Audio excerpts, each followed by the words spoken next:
బాగా వినండి. అలా చదువుమా. ఆలకించుము ప్రజలారా, ఆలకించండి దైవజనులారా, ఆలకించండి దేవుని ప్రజలారా, ఆలకించండి సర్వ సమాజమా, ఆలకించండి బందీలో ఉన్న వారులారా, ఆలకించండి దాసులుగా ఉన్నట్టు వారులారా, దయచేసి యెహోవా చెప్తున్న మాట ఆలకించండి. ఈ దినమున నేను నీ చేతిలో ఉన్నటువంటి సంఖ్యలను తీసి నిన్ను విడిపించుచు ఉన్నాను. నాతో కూడా బబులోనుకు రావడానికి నాతో కూడా నీకు మంచిదని నీకు ఆలోచన కలిగితే, నీకు మనసుకు వస్తే నాతో కూడా నడువు, నాతో కూడా రా. నేను నిన్ను భద్రంగా కాపాడేదను. హల్లెలూయా, హల్లెలూయా. 2025 సంవత్సరం మార్చి నెల మన కలవలసిన పరిచర్యకి ఈ నెల ఇచ్చినటువంటి వాగ్దానం ఇది. నేను నిన్ను భద్రముగా కాపాడేదను. ఎందుకు దిగులు పడుతున్నావు? ఎందుకు భయపడుతున్నావు? ఎందుకు వ్యసన పడుతున్నావు? ఎందుకు ఏదో ఆందోళన, ఏదో పోగొట్టుకుని పోగొట్టుకున్న వాడిలా ఆలోచిస్తూ ఉన్నావు? నాకున్నటువంటి బంధాలతోనే నేను ఉండాలా? నాకున్నటువంటి సంఖ్యలతో నేను బ్రతుకుతూ ఉండాలా? నాకున్నటువంటి బాధలతో నేను జీవిస్తూనే ఉండాలా? నాకున్నటువంటి సమస్యలతో నేను సతమతం అయిపోతూనే ఉండాలా? నాకున్నటువంటి మనోవ్యాధులతో నేను ఎవరికి చెప్పుకోలేని పరిస్థితులను నా బ్రతుకు ఇలాగే కొనసాగుతూ ఉండాలా అని ఒకవేళ మీరు ఆలోచిస్తుంటే, ఆనాడు తన ప్రజలైనటువంటి తన వారితో ఇర్మియా ద్వారా ఆయన చెప్పింది, ప్రవక్త ద్వారా ఆయన చెప్తున్న మాట మరోసారి ఆలకించుము. ఈ దినమున అంటే ఇన్ని దినాలు కష్టం, ఇన్ని దినాలు బానిస బ్రతుకు, ఇన్ని దినాలు వేదన, ఇన్ని దినాలు ఏదో చెప్పలేనటువంటి మనసులో ఉన్నటువంటి బాధ. కానీ ఈ దినమున నేను నీ చేతుల్లో ఉన్నటువంటి సంఖ్యలను ఏం చేస్తానంటే విప్పేస్తాను. హల్లెలూయా, హల్లెలూయా. ఈ భూమండలంలో మనిషిగా బ్రతకగలగడానికి ఎవరైనా ఒక అవకాశం ఇస్తారని ఎదురు చూస్తే, ఈ భూమండలంలో ఈ మూల నుంచి ఆ మూల దాకా ఈ 4 దిక్కుల్లో ఉన్నటువంటి ఏ నరమాత్రుడు మనిషిగా బ్రతకమని చెప్పగలిగే ఆలోచన ఒక్కటి ఇవ్వలేదు. కానీ ఈ భూమికి ఆధారమైనటువంటి, ఈ భూమిని కలుగు చేసినటువంటి సృష్టికర్త అయినటువంటి దేవాది దేవుడు చెప్పే మాట ఏంటంటే, నువ్వు ఏ సంఖ్యల చేతను బంధించబడి ఉన్నావో, ఏ బంధాల చేతను బంధించబడి ఉన్నావో, ఏ సమస్యల చేత నువ్వు బంధించబడి ఉన్నావో, ఏ మనోవ్యాధులతో నువ్వు చిక్కుకొని బయటికి రాలేక నీ ప్రాణం చెప్పలేదంటే బాధపడుతూ ఉందో, వాటన్నిటిని నా ప్రభు ఈ నెల ప్రారంభము నుండి ఈ నెల ముగింపు లోపల నీకున్నటువంటి సంఖ్యలను ఆయన తెంపును గాక, నీకున్న బంధకాలు తెగిపోవును గాక, ఈ మనోవేదనని కట్టిస్తున్నటువంటి సమస్యని వద్ద నుండి పారిపోవును గాక. ఆయన వాటిని పారిపోసి ఆ సంఖ్యను విప్పి ఒక దగ్గరకు రమ్మంటున్నాడు ఆయన. చదువు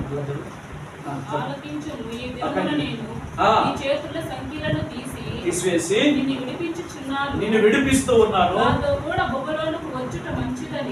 నువ్వు నాతో కూడా నువ్వు దేవునితో నడవడానికి నువ్వు ఇష్టపడితే, ఆయన మాట ప్రకారం నడవడానికి ఇష్టపడితే, ఆయన ఆలోచన ప్రకారం నడవడానికి ఇష్టపడితే, ఆయనతో వెళ్ళడానికి నువ్వు ఇష్టపడితే నువ్వు భద్రంగా ఉంటావు. హల్లెలూయా.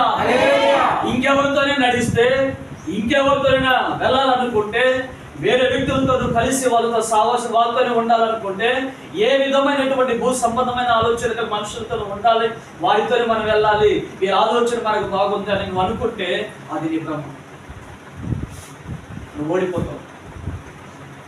నువ్వు ఓడిపోతావు, ఖచ్చితంగా ఓడిపోతావు, ఖచ్చితంగా ఓడిపోతావు. దేవుడు చెప్తున్న మాట, నీకు ఒకసారి నేను విడుదల ఇచ్చాను. హల్లెలూయా. ఆ విడుదలలో ఉన్న నీవు మరలా సంఖ్యలు వేసుకొని తగిలించుకోకూడదు, మరలా తాడెత్తుకొని పట్టుకోకూడదు, మరలా నా చేతులు కట్టేయండి అంటే పట్టుకోకూడదు. ఆయన విడిపిస్తే నువ్వు స్వతంత్రంగా ఉండమని ఆయన చెప్తున్నమాట. హల్లెలూయా. కాబట్టి ఎంత గొప్ప దేవుడు అది మన దేవుడు. ఈ భూమండలంలో ఉన్నటువంటి ప్రతి మనిషిని విడిపించడానికి, ఈ భూమండలంలో ఉన్న ప్రతి నరుని ఆయన పాపము నుంచి విడిపించడానికి, శాపము నుంచి విడిపించడానికి, అనేకమైన చెడు ఆలోచన నుంచి విడిపించడానికి, అనేకమైన చెడు అలవాట్ల నుంచి విడిపించడానికి, అనేకమైనటువంటి మంత్ర కట్లు నుంచి విడిపించడానికి, అనేకమైన చేతబడుల నుంచి విడిపించడానికి, అనేకమైన వ్యాధి కట్ల నుంచి విడిపించడానికి, అనేకమైన మరణ సంబంధమైనటువంటి మరణ బంధకాల నుంచి విడిపించాలని ఆలోచన కలిగి విడిపిస్తూ ఉన్నటువంటి మహాదేవుడు మనందరితో చెప్తున్న మాట, ఆయన నేను నిన్ను విడిపించాను, ఇక మీదట నేను వెళుతూ ఉన్నాను, నాతో పాటు నువ్వు నడిస్తే, నాతో రావాలని నీకు మనసు వస్తే, నాతో నడవాలని నీకు ఆలోచన కలిగితే నడు. హల్లెలూయా. నాతో నడవడానికి నువ్వు ఇష్టపడుతుంటే, నాతో నడవడానికి నువ్వు వస్తే, నాతో పాటు నన్ను వెంబడిస్తే నీకు ఏం కలుగుతుంది? నన్ను వెంబడిస్తే ఏం కలుగుతుంది? దేవుని వెంబడిస్తే ఏం కలుగుతుంది? ఈ భాష చాలాసార్లు చెప్తుంటారు. దేవుని వెంబడిస్తే ఏం కలుగుతుంది? మత్తయి వార్త 28:11 అధ్యాయం.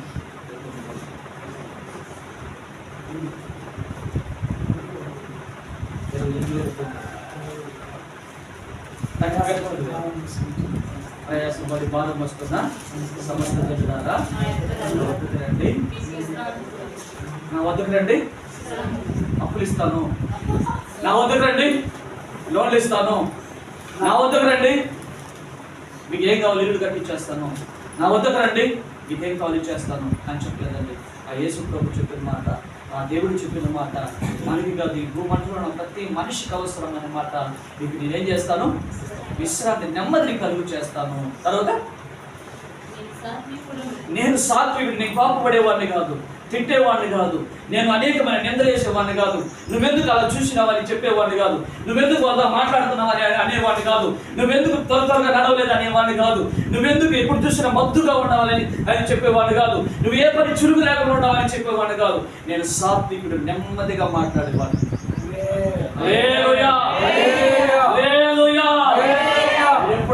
మీరు ఎప్పుడైనా తెలుసుకోండి, దేవుని బిడ్డలు నెమ్మదిగా మాట్లాడుకోండి.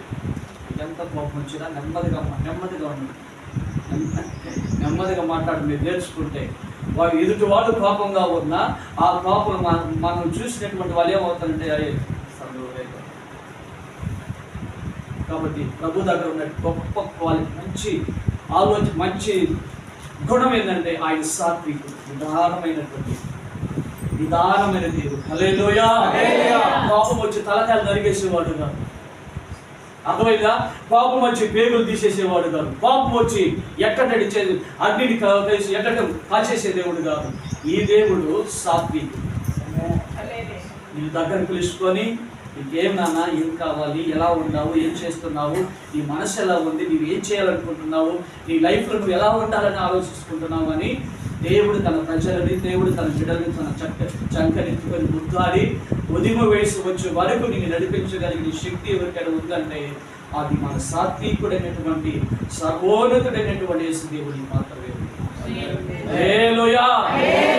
నేను చెప్తున్న మాట, నీవు భద్రంగా ఉంటావు.